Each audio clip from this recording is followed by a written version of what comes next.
Bonjour tout le monde et bienvenue sur ma chaîne YouTube. On se retrouve aujourd'hui pour des confessions intimes de flammes jumelles. Deuxième vidéo que je mets en ligne qui aura un rapport avec la première vidéo. D'ailleurs, première vidéo, le lien, je le mets juste ici au-dessus en point d'information. N'hésitez pas à aller voir cette première vidéo si vous ne l'avez pas encore vue avant de voir celle-ci. Nous sommes sur une playlist avec un fil conducteur, donc j'ai un début et les suites seront toujours une suite logique en fait des précédentes vidéos. Voilà. Et du coup, sur cette playlist, il va y avoir une fin, mais on n'y est pas encore. Voilà, donc la deuxième vidéo fera suite à cette première vidéo qui était en lien juste ici. Et cela concerne les phénomènes provoqués par la reconnexion. Alors, avant de commencer dans le vif du sujet, je vais faire un bref récapitulatif de ce que j'ai pu dire sur cette première vidéo. Bref, vraiment rapide. Donc, un binôme, deux personnalités, d'accord, deux profils différents, un chaser, un runner. Le chaser, celui qui poursuit la relation, celui qui va retenir son autre, qui va le contrôler, qui va vouloir le contrôler et le garder près de lui, proche de lui. Et le runner, eh bien, qui est tout l'inverse du chaser, celui qui fuit la relation, qui essaye de s'échapper par tous les moyens de son chaser. Voilà. Sachez que vous allez avoir dans ces vidéos, dans cette playlist, un point de vue en tant que chaser, puisque je suis dans ce binôme, je suis le chaser. Je dis je suis, mais finalement, au point actuel où j'en suis dans mon évolution, j'étais, je peux dire que j'étais le chaser, je suis une ex-chaser, et qu'est-ce que je voulais dire? Et puis, sachez aussi, donc, ça sera mon point de vue, parce que je parle de point de vue, pourquoi? Parce que nous avons du coup deux profils qui sont déjà différents l'une de l'autre, on peut les différencier l'un de l'autre, un qui chasse, qui poursuit et l'autre qui fuit, donc voilà. Et le point de vue de chacun concernant ce profil, eh bien, va être différent. C'est-à-dire que, admettons, je prends exemple sur la première vidéo où je vous ai parlé de reconnexion. Justement, la reconnexion dans le binôme, dans mon binôme à moi, eh bien, il est perçu différemment des deux profils. J'ai vécu une reconnexion, mon autre a peut-être vécu cette reconnexion, mais les choses perçues de cette reconnexion, ce qui s'est produit lors de cette reconnexion, est perçu peut-être différemment. D'accord? Donc c'est pour ça que je tiens à préciser. Donc si vous êtes chaser, peut-être que vous allez vous reconnaître dans mon témoignage, mais il se peut aussi que vous soyez du coup chaser, mais que ce ne soit pas du tout le cas. Pourquoi? Parce que, et dans mon parcours à moi, je tiens à le préciser, c'est vraiment important, chaque parcours est différent.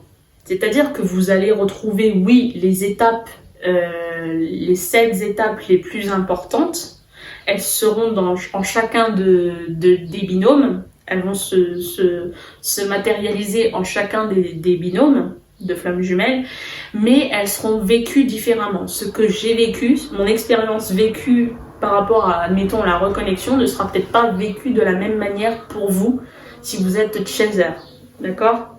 Il y a quelque chose qui va être peut-être différent, c'est aussi le fait de si vous êtes l'âme éveillée au lien en premier. C'est mon cas, je suis chaser, je suis l'âme éveillée au lien en premier et ça peut changer du tout au tout par rapport à votre parcours à vous, votre transposition que vous allez faire par rapport à mon témoignage en lien avec votre parcours à vous, d'accord? Parce que ça peut différer, d'accord? Donc voilà, chaque parcours est différent. Je suis chaser, si vous êtes chaser, ça peut être différent tout de même. Et voilà. Qu'est-ce que j'ai d'autre à dire? on va pouvoir commencer. Ah oui, je tiens à préciser, donc vous voyez, je peux parfois chercher ce que j'ai à dire parce que je n'ai rien préparé du tout. Je n'ai pas de... Il y a un fil conducteur sur les vidéos, mais sur ce que je vais dire, ce n'est pas du tout préparé. C'est-à-dire que ça va être authentique. Tout ce qui sort de ma bouche est authentique et en même temps, je fais travailler ma mémoire. Donc parfois, je peux avoir des blancs à rechercher en ma mémoire ce que je peux vous transmettre. Voilà. Tout ça, c'est dit. Enfin, on va pouvoir commencer. Alors, les phénomènes provoqués par la reconnexion.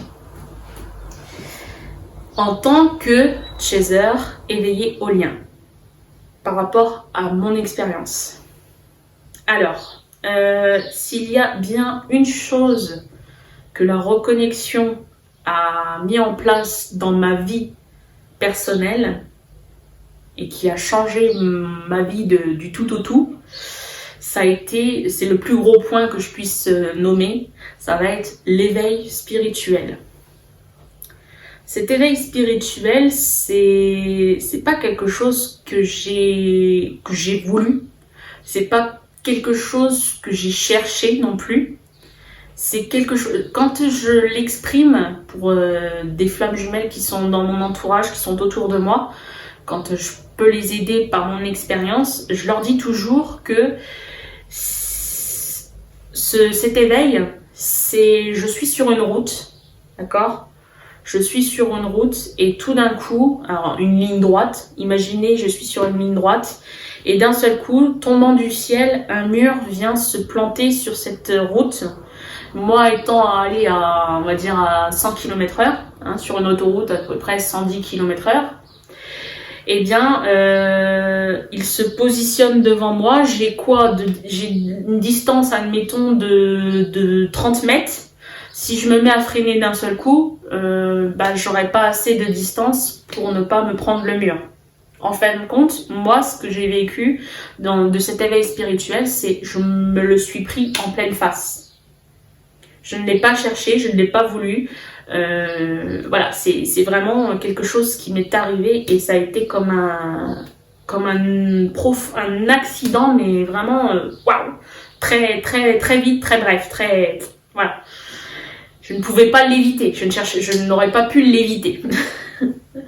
Voilà comment je perçois mon éveil spirituel. Bon, finalement, donc c'est quelque chose qui a été rapide, qui a été soudain, mais c'est quelque chose que j'ai pris vraiment, ça a été une bénédiction d'être éveillée. Parce qu'il y a plein de choses qui ont changé dans ma vie. Ma vie a été modifiée du tout au tout, comme j'ai pu vous le dire précédemment. Et ça m'a permis mon évolution. Qui je suis aujourd'hui et où j'en suis surtout. D'accord ? Donc voilà, ça c'est le plus gros point. Mais dans cet éveil spirituel, il y a des petits phénomènes qui se sont mis en place. Voilà, l'éveil spirituel, c'est vraiment le plus gros des points que je puisse vous nommer. Et on a des sous-points. D'accord ? Et ces sous-points, je vais vous les nommer aussi. Alors, par rapport à ma mémoire, de ce que je me rappelle, ce qui s'est mis en place, du coup, sur cet éveil spirituel, ça a été surtout de prendre conscience, d'une prise de conscience énorme. Une conscience spirituelle. Je vais prendre l'exemple sur qui j'étais avant de reconnaître mon autre. Avant, j'étais une personne qui s'intéressait beaucoup aux phénomènes paranormaux, qui était curieuse de cela, qui cherchait à obtenir des phénomènes paranormaux, qui chassait ces phénomènes. Du coup, je menais mes enquêtes, clairement. J'étais enquêtrice du paranormal. Je m'étais lancée moi-même, tout seul, sans l'aide de personne. Voilà. Je me suis lancée dans des enquêtes paranormales. J'étais très curieuse de tout l'exotérisme qui existe. La médiumnité, c'était aussi important. Je cherchais d'ailleurs par cette médiumnité, par ces phénomènes paranormaux, à mettre en place mes facultés de médiumnité. Sauf que par rapport à qui j'étais avant et au moment où j'ai reconnecté avec mon autre, il y a une modification de qui j'étais avant par rapport à ça. C'est que ces phénomènes paranormaux, j'en suis toujours intéressée aujourd'hui, hein, d'accord? J'en suis consciente, ça existe. Même si c'est de l'ordre de l'irrationnel, eh bien pour moi c'est quand même rationnel, naturel, on va dire naturel. C'était naturel avant ma reconnexion, mais ça l'est encore plus aujourd'hui. Parce qu'avec cette conscience spirituelle qui est venue se mettre en place dans ma vie, c'est on cherche, enfin, il n'y a même plus l'idée de chercher, c'est qu'on sait finalement en mon fort intérieur, en mon cœur, en mon âme, je sais pertinemment que ce qui est irrationnel dans ces phénomènes paranormaux devient rationnel aujourd'hui. Parce qu'avec l'éveil spirituel, ben, on s'ouvre à d'autres dimensions. On ne voit plus que la matérialité autour de soi, on voit encore bien plus grand que soi. C'est ça l'éveil spirituel, c'est ça qui a changé du tout au tout. C'est-à-dire qu'avant, avant d'être connectée à mon autre, eh bien, le paranormal, voilà, j'étais plutôt curieuse de tout ça. Je cherchais à obtenir des phénomènes, à me démontrer que ça existe, mais sans prendre conscience de vraiment ce que ça représentait, tous ces phénomènes. Aujourd'hui, en tant qu'éveillée, eh bien, il y a une conscience de tous ces phénomènes. Je sais d'où ils viennent, hein, ce que je savais déjà auparavant. Hein, quand on entend des voix, on sait très bien qu'on n'est pas forcément fou. Hein, que quelqu'un vient nous parler, on sait très bien que ce sont des personnes invisibles, des personnes qui ont quitté la matérialité, mais justement avec un éveil spirituel, on va chercher au plus profond, on va essayer de comprendre qui c'était, on va essayer de savoir où elle en est cette personne. On sait très bien qu'elle est invisible, mais elle aussi elle évolue. Voilà, plein de choses là-dessus. Bon, je pourrais vous parler vraiment pendant des heures et des heures sur tout ceci, mais c'est pas ce dont je vais vous parler aujourd'hui. Aujourd'hui, je vous mets point par point tous ces phénomènes qui se sont mis en place depuis la reconnexion. Donc l'éveil spirituel, c'est ça. C'est aussi un changement, du coup, avec cette conscience qui s'est mise en place, il y a un changement du tout au tout avec l'entourage, avec les relations qu'on entretient. C'est-à-dire que c'est pas qu'on devient différent. Alors, pour la personne qui est en face de nous, elle va peut-être nous dire tu as changé, tu deviens quelqu'un de différent, ou tu t'éloignes, ou cette personne du jour au lendemain, enfin, elle va pouvoir exprimer que je me suis éloignée d'elle parce que sans motif valable. Vous voyez, c'est un peu ça l'idée, c'est avec un éveil spirituel, on va pas s'attacher, justement, j'ai envie de dire, se détacher du relationnel. On va voir les choses différemment. Je vais prendre un exemple. Alors c'est un exemple parmi tant d'autres, hein. C'est pas forcément que ça m'a été proposé, enfin ça m'a pas proposé, mais que ça a été dans mon cas. Mais voilà, c'est un exemple parmi tant d'autres. Les personnes qui jugent, admettons. On va prendre un groupe d'amis, d'accord, allez, admettons 3-4 personnes qui se retrouvent. Mais ces 3-4 personnes ont un emploi du temps différent, donc les personnes, enfin ces amis, ces 4 personnes peuvent se voir, mais à des jours d'intervalle, d'accord? Et on va dire que ce groupe d'amis, donc ils se connaissent tous, et finalement, lorsque je vais appeler A, B, C, D, d'accord, je ne vais pas nommer de prénom, mais je vais dire A, B, C, D, lorsque A peut rencontrer B, peut avoir une petite soirée avec B, tranquille, entre amis, et C et D, bon bah C et D, ils ont un emploi du temps chargé, ils travaillent, voilà, ils ont leur emploi du temps professionnel, ne pouvant pas aller faire une petite soirée sympathique avec leurs amis, eh bien ne sont pas présents lors de cette soirée. A et B vont peut-être parler, vont confesser de choses de la vie de tous les jours. Et puis vient un moment où on va commencer à dire, t'as vu ce qu'a fait D, D il a fait quelque chose, c'est pas terrible, bon voilà, blablabla, bla, bla, bla, il y a plein de blabla. Et finalement, bon bah il y a du jugement, on comprend bien que là A et B sont en train de juger D sur ce qui a pu être vécu dans la vie de D.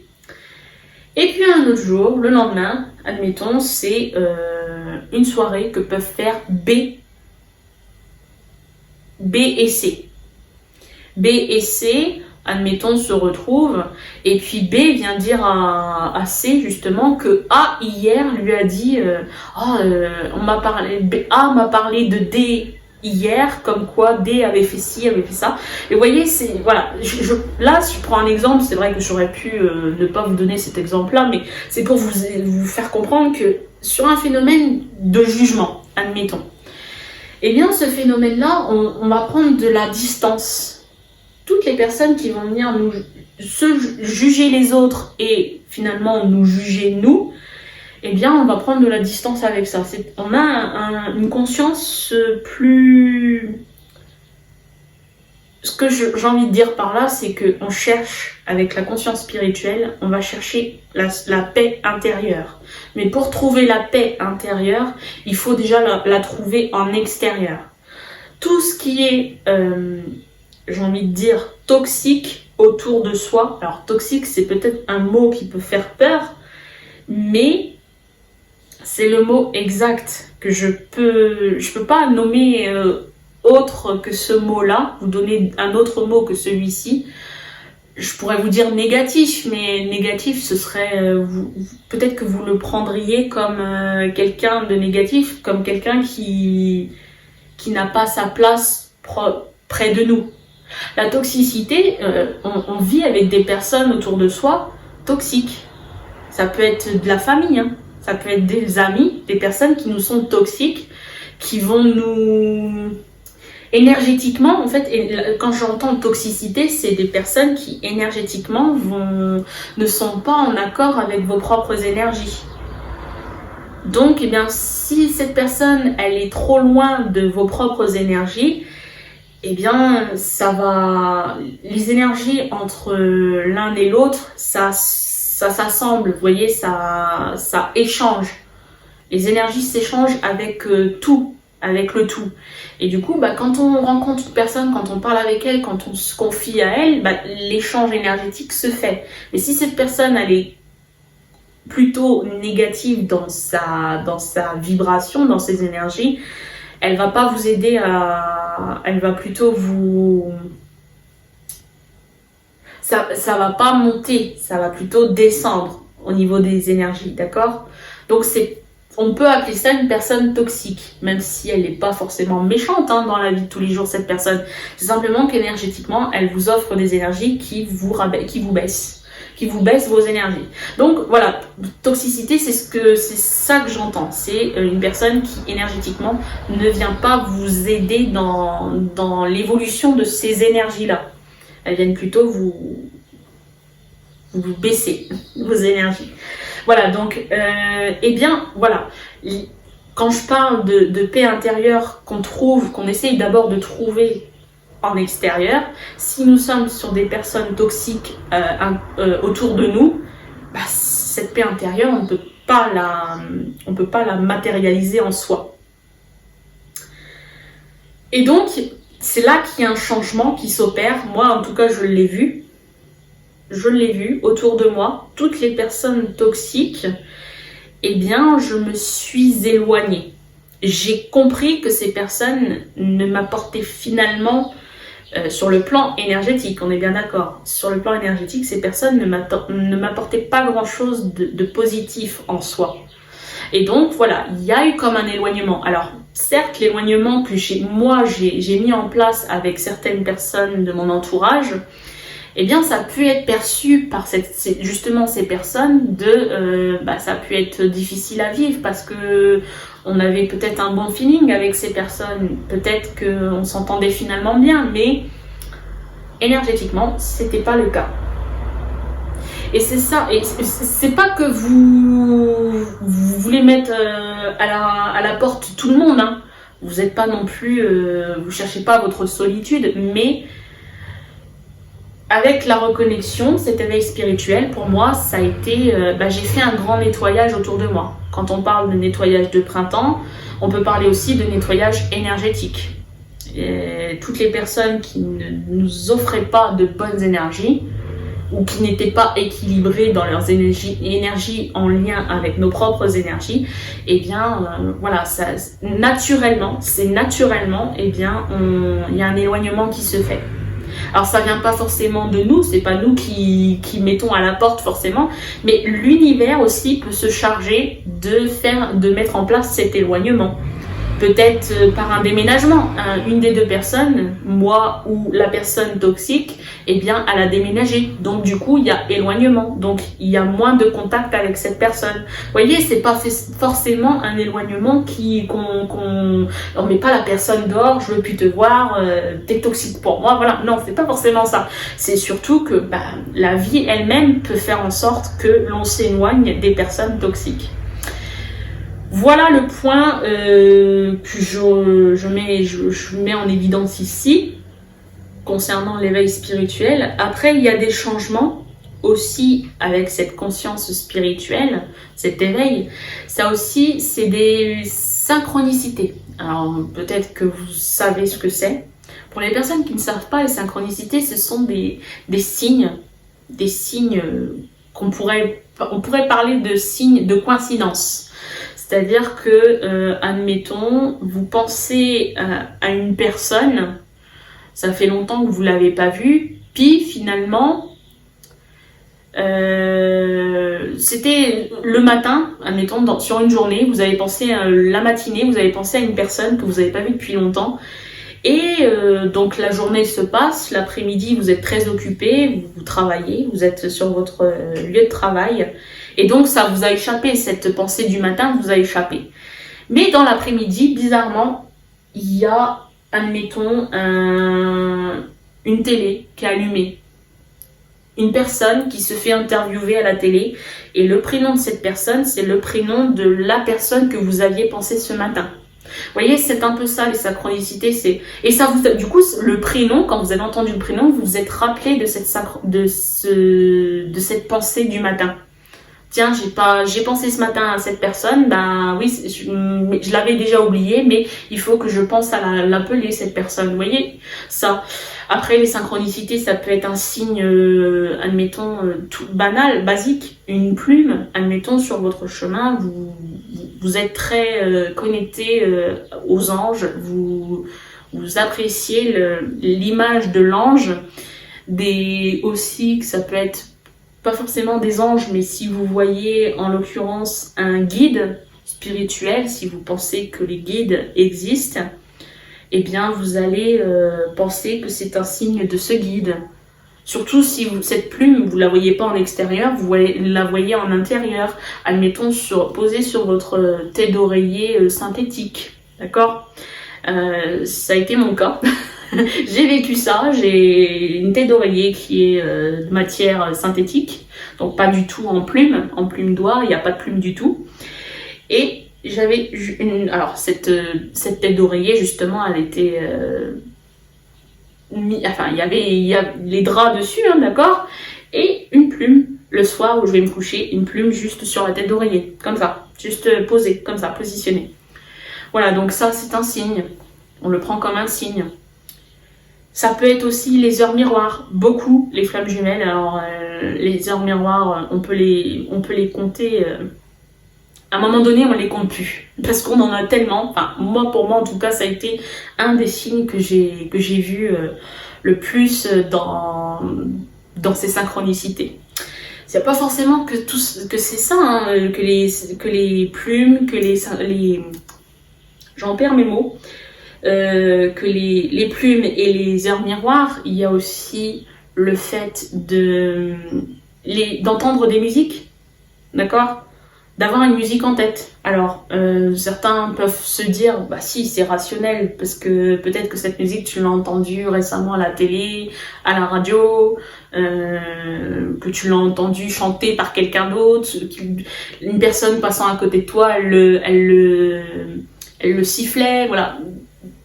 Voilà, ok. Mais comment on peut expliquer que l'on ait une musique en tête qui n'est pas du tout connue, qu'on ne se rappelle pas avoir entendu déjà récemment, mais surtout même avoir entendu tout court.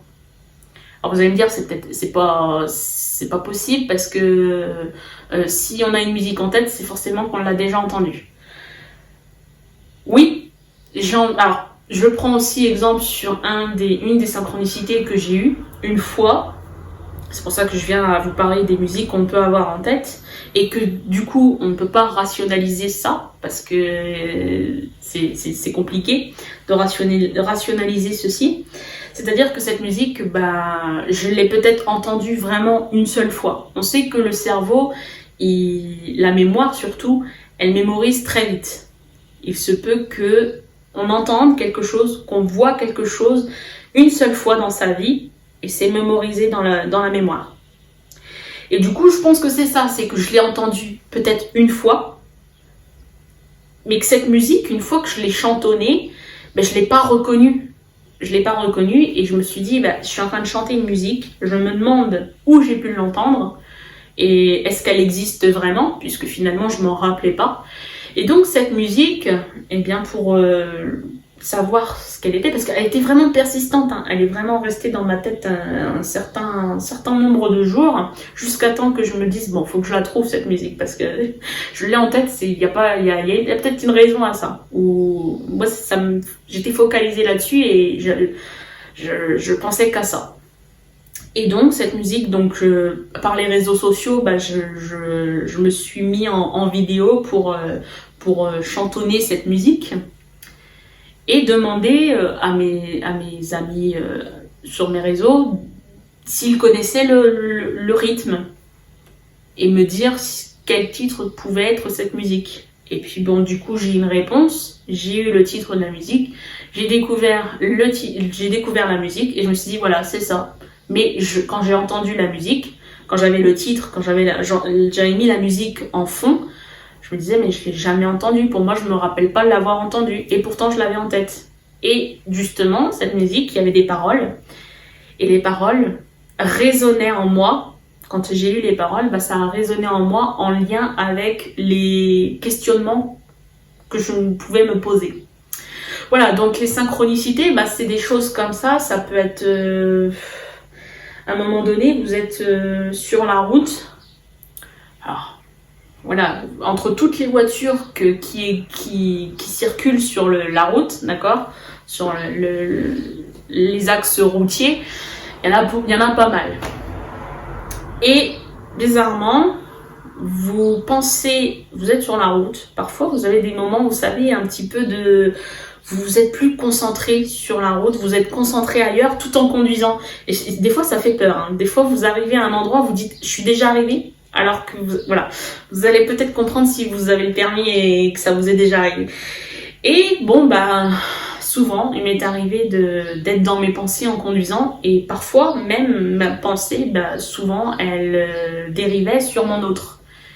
Et au moment où ma pensée dérive sur mon autre, je croise une voiture, admettons, en face de moi. Et cette voiture, c'est exactement le même modèle, la même couleur, avec peut-être les mêmes stickers, s'il y avait des stickers, admettons, je dis ça comme ça, mais bon, c'est un détail en plus, hein. Et cette même voiture, c'était la même que mon autre. Et du coup, après, on le prend comme un signe. On se dit, tiens, c'est à ce moment-là, je pense à mon autre, et bizarrement, je vois la même voiture que mon autre, passer à côté de moi. Ça peut être ça, vous voyez. Ensuite, donc là, c'est des synchronicités. Qu'est-ce qui a pu être mis en place ? Dans cette conscience spirituelle, il y a aussi la nuit, pendant la nuit, lorsqu'on dort. Lorsqu'on dort, on on se rend pas compte du potentiel qu'on a lorsqu'on dort et notre âme, ce qu'elle peut amener à faire durant la nuit, pendant que le corps, lui, il est endormi. Je parle des rêves. Dans les rêves, on peut vivre beaucoup de choses, on peut avoir des signes, on peut avoir dans ces rêves des messages donnés par n'importe qui, par des personnes qui sont vivantes. C'est-à-dire que vous pouvez, dans vos rêves, faire une sortie de corps. C'est-à-dire que votre âme, pendant que votre corps il dort, eh bien votre âme, elle circule dans une dimension non terrestre, mais plutôt une céleste, d'accord? Une dimension céleste. Et du coup, cette âme, elle peut aller voir n'importe qui. Elle peut aller rendre visite à un proche, elle peut rendre visite à quelqu'un qui est à des kilomètres, voire à l'autre bout du monde. Voilà. Vous voyez, c'est vraiment l'âme, elle fait ce qu'elle veut lorsque notre corps il dort. Et puis du coup, on parle de voyage astro, donc une sortie de corps, et on va voir qui on veut. Et puis on peut aller voir son autre, et puis on peut avoir la sensation d'être réellement avec son autre. Et puis on peut aussi avoir, donc tout ceci vous le comprendrez bien, c'est du vécu. Et on peut avoir un échange avec son autre durant ce voyage astral. La sensation même d'être touché, d'accord? La sensation que l'échange qui se fait en parole, il est bien réel. Parce que dans ce voyage astral, l'échange qui se fait entre le jumeau et soi, eh bien, ça a une concordance avec ce qui est vécu de spirituel dans ce parcours. Il y a une confirmation. Quand on a une confirmation de la part de son autre, alors que dans la matière, c'est pas du tout le cas. D'accord ? Voilà, vous voyez, il y a plein de choses qui sont mises en place, notamment avec les voyages astro. Est-ce que j'aurais oublié quelque chose? Après, c'est mon vécu à moi. Peut-être d'autres personnes vont vivre d'autres choses, d'autres signes, d'autres symboles vécus. La télépathie. La télépathie, quand on pense à quelqu'un et que d'un seul coup, cette personne, elle vous appelle. Voilà, tout simplement. Vous pensez à quelqu'un, puis cette personne, elle vous envoie un message, ou elle vous appelle, ou vous la croisez dans la rue, vous voyez. Voilà, des choses comme ça. On se rend compte finalement de beaucoup de choses. Quand on est conscient spirituel, lorsqu'on est éveillé, eh bien on se rend compte de beaucoup de choses, et ça va au-delà. Ce qu'il faut retenir, c'est que ça va au-delà de la matière. Tout ce que vous voyez qui est autour de vous, votre habitacle, vos pieds qui touchent terre, eh bien, c'est que, comment dire, c'est réel, mais il y a une réalité bien plus importante que tout ce que l'on peut voir, tout ce que l'on peut toucher, tout ce que l'on peut sentir. Voilà, c'est bien plus grand que ça. Et c'est ça en fait l'éveil spirituel, c'est vraiment voilà, on a un potentiel on se dit voilà, il n'y a pas que la matière qui existe, il y a bien plus qu'une matière. Et ça on en prend conscience. Même si par le passé, vous voyez, je vous ai donné exemple sur le fait que je m'intéressais beaucoup à l'exotérisme, au paranormal, mais j'en avais pas conscience de tout ce qui pouvait exister, surtout les dimensions, d'accord? Voilà. Et là, en fin de compte, eh bien, je me suis connectée à l'univers, je me sens connectée à l'univers. Voilà, sur cette vidéo, je pense que j'ai fait le tour. Si vous avez des questions, si vous avez des choses à me transmettre, n'hésitez pas, je laisse les commentaires ouverts, donc n'hésitez pas à me laisser en commentaire. Et puis je pense que j'en ai terminé pour cette deuxième vidéo. Je vous remercie de m'avoir visionné, je vous dis à très bientôt et portez-vous bien.